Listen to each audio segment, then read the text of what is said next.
Hey guys, it is NCS Fan 001 here for another one of those weekly trophy list updates. Today's date is Monday, September 20th, 2021. So this will have covered the week of the 13th through the 19th of September of 2021. I will say this was not a very productive week at all because I think we only got to boost like one night this week because pretty much everyone had something going on at least one night this week, and our schedules just did not line up. We all just had other stuff going on, other stuff to worry about, so we didn't have the most time really to boost. So China Rising was done. Yep, China Rising was done. Those two were done. Dragon's Teeth, I didn't earn any new trophies in it. But we're currently at, I think, 5 hours played, so we've got about 5 hours left each for Dragon's Teeth. If everything goes right and our schedules can actually line up, we should be able to knock out that assignment this week because all we have left is the 10 hours, which means we can just spin in circles for a couple hours, a couple nights this week, and, not even worry about it. Just, rubber band the controller and then go off and do something else. Heck, you could even go to sleep on, like, a third hour of it or something. So that's what we've got left for that. So the two games I worked on this week were Spy Hunter and Maneater. So for Spy Hunter, let's see. I know that I don't get trophy images here, so I might just talk about everything again because I have a better understanding of how the game works now, because I was actually playing this while we were boosting those hour-based trophies the last couple weeks. So you have to finish a mission without firing any weapons. You can do this on the tutorial. Fully upgrade a weapon. You're going to be fully upgrading a lot of your weapons throughout the course of the game anyway. You have to destroy 15 enemies in one mission, which is pretty much unmissable. You have to destroy 4 enemies with 4 different weapons in a single mission. Once again, very easy, just as long as you know it's there. I would say I really like the machine guns for my forward weapon, the flamethrower for my rear weapon, the lock-on seeking missiles for my top weapon, and for my side weapon, I'm going to say the shockers are probably my favorite so far. And once you get those weapons and get them fully upgraded, the game is actually a lot easier than I sort of was thinking it was. I'd still say it's more of a 3 out of 10 than the 2 out of 10 that the PSN Profiles guide has, because it's not quite as easy as some games out there. Travel 150 kilometers is unmissable. I earned this one. I'm not sure exactly what is considered significant damage, but I did knock it out, which is good. You have to destroy 10 enemies with the flamethrower in a single mission. That one's easy as long as you know to focus on using the flamethrower. You have to get intel on all the vehicles. There's 14 of them, and most of them appear in multiple missions. A couple of them only appear in like one mission, so just basically keep making sure to scan everything you come across. You have to equip 4 upgraded weapons in a single loadout that have been fully upgraded. That's going to be very easy. Just fully upgrade your 4 favorite weapons, first and foremost, and then equip them all at once. You have to destroy 50 enemies with the UAV during a single playthrough of the mission. Come on, let's scroll a little bit faster. Eye in the Sky. That mission is played almost entirely from the perspective of the UAV. I got it first try without really trying too hard. I just basically spam the button because you have infinite ammo in the UAV. You have a story-related trophy here for finishing the game. Very simple, though there are a lot of missions in this game. I want to say there's close to 30 missions, so there are quite a few, even though a lot of them are very short. You have to make it through a mission using only the shocker. This is another one you can do in the tutorial mission. You have to travel 5 kilometers in the air, which I think you get by going off jumps and stuff, but I'm not 100% sure on that. I might have to actually look into that one, or how I got it, because I don't know how I got it. I think it's just jumping and going through the air that way. That's my best guess. Now, here's the first trophy I don't have so far. You have to spend 2 minutes invisible during a single mission using the cloaking device. That's actually pretty easy. You just might not get a very good score on that mission, so it's probably just going to be a mission you have to say, don't worry about your score for that one, or don't worry about the other objectives. You have to destroy 5 enemies by luring them onto the Stinger Road surface traps. I think those are basically the spike strips that appear in like one of the really early missions in the game. So just sort of lure or push the enemies onto them, and you shouldn't have too much trouble. You can even run over them yourself and be okay because it doesn't drain your health that much. Any mission with a 50 cal cannon, this is another one you can do in the training mission, which is, of course, an unmissable story-related trophy here. Destroy 20 enemy boats and travel 20 kilometers on water. I got those at like the exact same time, just on one of the water levels toward the end of the game, because there's a big water section near the end. You have to select a new paint job, which means you have to buy a new paint job. I'm going to come back to this one in just a moment. The entire convoy in Rogue in under 60 seconds. I haven't really tried for this one yet. I might have to look up a guide for this one because that one's a little bit, looks like it could be a little bit trickier. Complete a mission without suffering the loss of a single core. This one's actually misleadingly easy because you don't have to finish the whole mission without taking damage. You just have to finish the mission with full cores. And there's a few missions where you get a truck, like a resupply truck, really close to the end. So with that and your shield ability, when you go back to the missions, you shouldn't have too much trouble with this one.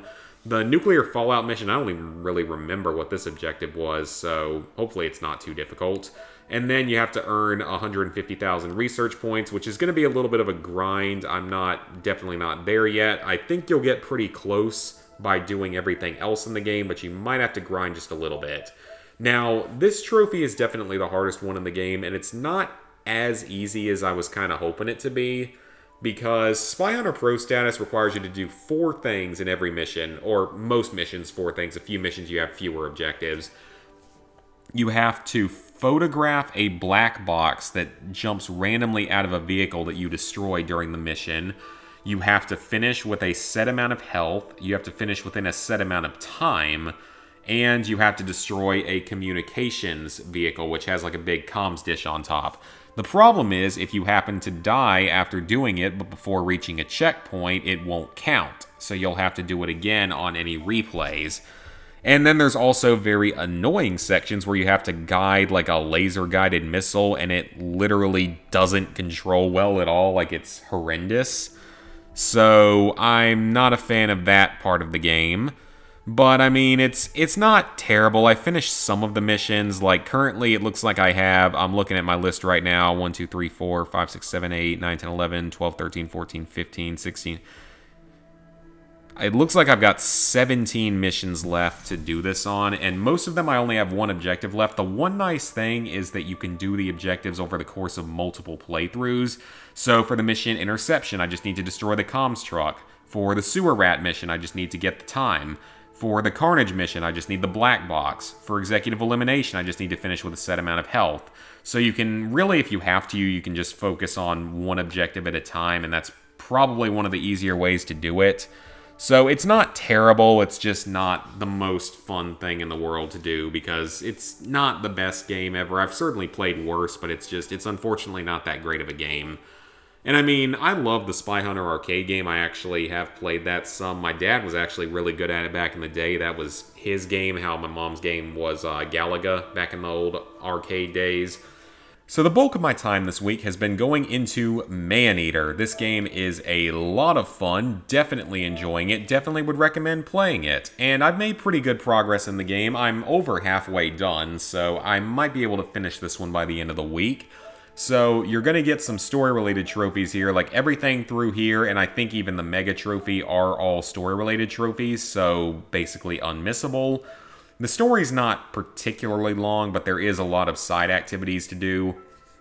Your first evolution is going to be unmissable, and 50% should be pretty much unmissable as long as you're picking up upgrades and stuff. 100% might require a little, well, I don't think it's story-related. I'm not sure if these are unlocked by actually upgrading your evolutionary abilities or just by getting them. Because if it's just by getting them, then this is probably not going to take that much extra time. You have to complete all objectives in each area of the game, of which there are, I want to say, 8 areas total, because you've got Faltic Bayou, that's the first area. Dead Horse Lake is the second. Golden Shores is the third. Sapphire Bay, I think, is the 4th. Prosperity Sands must be the 5th. Caviar Key is the 6th, and the Gulf can kind of be done whenever. And then there is an 8th region. It's the very first one you go to in the game. It's a really small area where you start the game out at. And you'll eventually go back to it, and it's actually very easy. It has fewer collectibles, which is probably why it doesn't have a trophy specific to it. But you get a gold trophy for doing all these previous bronze trophies. 100%ing an area consists of finding all of the collectibles, which are landmarks, which are little signs you have to hit, crates full of supplies like mutagens and proteins and stuff that you have to break open, and license plates that you have to hit that are often placed in kind of weird areas. There are also going to be various side objectives you have to do in each area, like hunting down certain targets or hunting down certain types of fish in specific areas. So there is quite a bit to do in each area. You have to beat an apex predator in each area except for that small one where you start the game. So aside from that one, you do have to beat all the apex predators. I would recommend not going back to some of these until you are a reasonably high level, because like this Faltic Bayou one, he actually is a little bit tough to beat if you go in too early. That's why he's a little bit less common. But you got the Apex Predator trophies there. Then this is a story-related trophy. This is presumably the trophy for beating the game. And then you get your collectible trophies for finding all of the landmarks, nutrient caches, and license plates. There are also grates that show up on the map, but I think you have to destroy most of them anyway to find all the other collectibles. And then finally, there's the Infamy levels. You have to reach Infamy level 10. For these, you have to kill a certain number of humans, which will then send hunters after you, which you have to destroy a set number of them in order to spawn basically a boss hunter that you have to kill. And once you kill them, you go up an Infamy level. There are 10 levels total. I am currently midway through like level 7, 8. So like I'm a level 7 right now and I'm midway to level 8. So these do start to take a while the further you get along down the chain. So pretty much as soon as you feel confident in fighting some of these tougher enemies, start working on this stuff so that you don't have to grind it all out at the very end of the game. But I mean, the game's a lot of fun. I am enjoying it a lot. I would definitely recommend playing it. It's a fantastic game. Although I will say the PS4 version is not the best performing game in the world. It lags quite often and it's crashed like twice, I think, on me. It could be that I'm using a disc version. That could be part of it, but I don't know.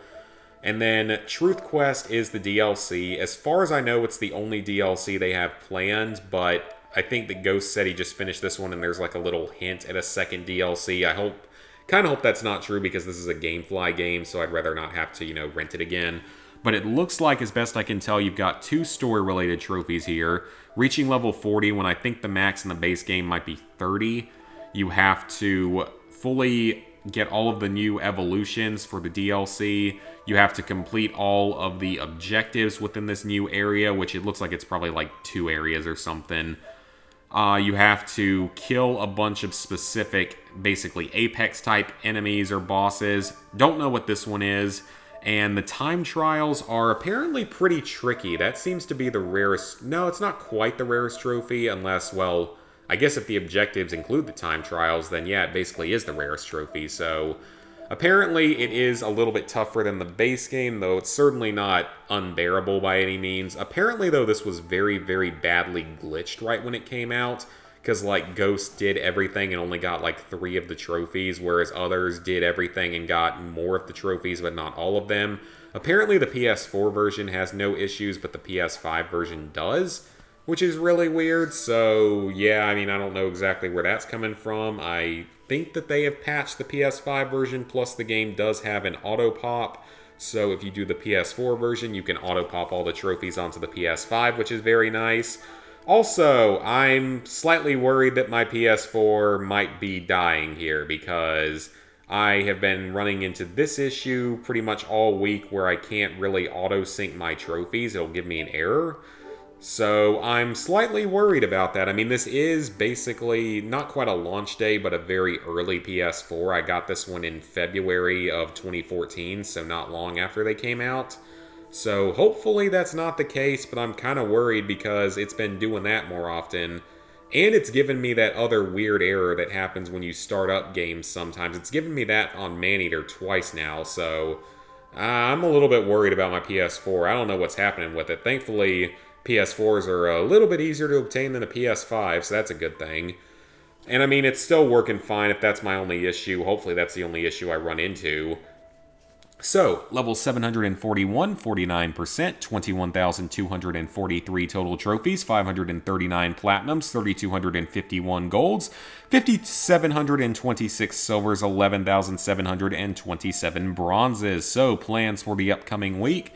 Hopefully we are going to make some progress in Battlefield 4, provided our schedules line up. At the very least, I want to get done with this 4th DLC, even if we don't make that much progress on the 5th one. Just at least knock out the 4th one and have it done and off the list. Maneater is obviously going to be a major game this week. Spy Hunter. Hopefully I can get done with both games this week, or at least the Maneater Platinum. I might not have time to finish the DLC for Maneater. We'll have to see about that. As you can see here, I played the COD Vanguard beta because I got to stream on Friday because we weren't able to boost. And I'm not really impressed. I'm going to say that right now. I'm really not impressed, like, at all. I don't really know if this game's going to be that good. I don't want to judge it horribly based on the beta because it is a beta and the game still has another month and a half of development, but honestly, I don't see it making some big turnaround, so I'm not very heavily impressed by this game.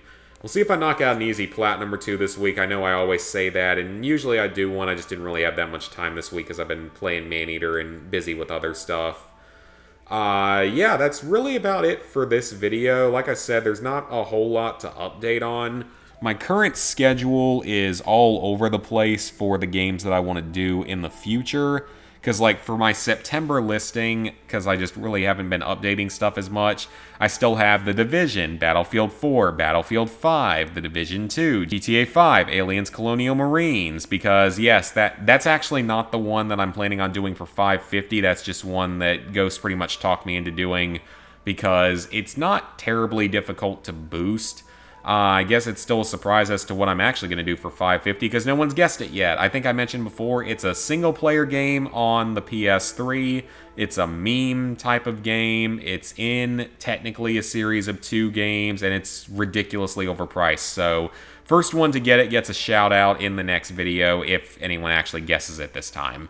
And then I've also got Spy Hunter on here, and of course Maneater with its Platinum and DLC, all for September. And obviously September is nearly over, or it's 2/3 of the way over, so I don't think most of that stuff's going to get done in that time period. For October, I had Black Ops 3, so that's obviously going to get pushed back. November, I had Outer Worlds and Borderlands 3, but that really can get pushed back as far as needed because those are, you know, single-player games only, so nothing to or only single-player trophies left. December, I had Call of Duty Classics, Shadow of the Colossus, Conan Exiles, and Uncharted 3. A lot of the stuff, of course, comes down to whenever the DLCs go on sale, because the DLCs are just a bit too expensive for most of these games. I mean, Outer Worlds DLC isn't bad because it's $20, but it's actually a decent amount of content. Borderlands 3's second season pass is complete highway robbery. It's $30 when it's not on sale for basically a couple of character packs or something, new skills, and 2 very subpar DLCs. Conan Exiles is obviously just a ridiculous waste of money that should have never gotten DLC trophies after 3 years, but I've ranted about that previously. So we'll see what happens with all that. I will say, though, I heard some very exciting news in the gaming world this past week, that a Destroy All Humans 2 Reprobed edition, aka Destroy All Humans 2 Remake, is in development, which that will be an absolute day one for me with whatever special edition is available. That is one thing I will buy a special edition for.